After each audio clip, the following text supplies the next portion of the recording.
برنامه پریمیر رو باز کنیم، ابتدا یک صفحه با عنوان استارت نمایش داده میشه.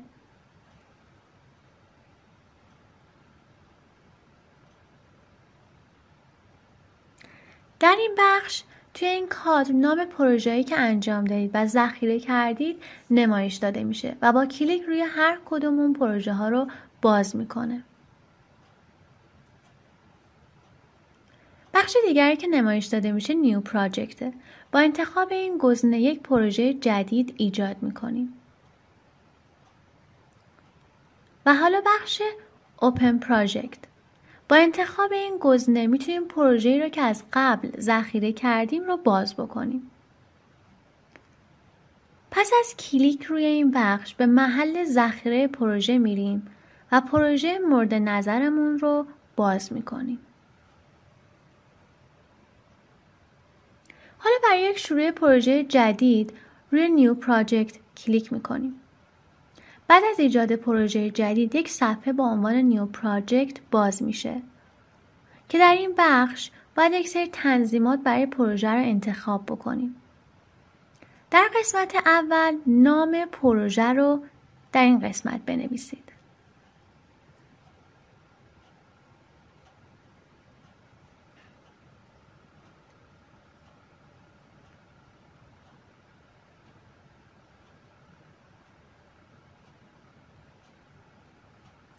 در بخش دوم میتونیم مسیر ذخیره پروژه رو مشخص بکنیم.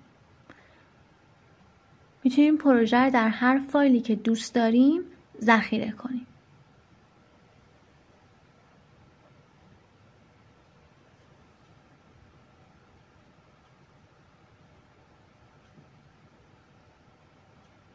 در بخش بعدی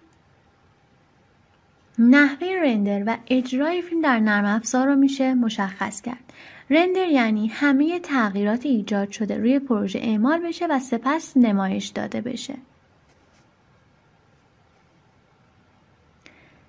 در بخش بعدی میتونیم فرمت فایل‌های ویدیو رو برای نمایش مشخص بکنیم و در اینجا میتونیم فرمت فایل‌های صوتی رو برای پخش مشخص بکنیم و اینجا هم فرمت ذخیره فایل‌های ویدیویی رو مشخص میکنیم. حالا به بخش اسکرچ دیسک میریم. مسیر ذخیره فایل‌های ویدیویی و صوتی رو نمایش میده و میتونیم مسیر ذخیره رو ما تغییر بدیم. البته بهتر تنظیمات رو تغییر ندیم و با همان تنظیمات پیش‌ورز خود برنامه پروژه رو ایجاد بکنیم.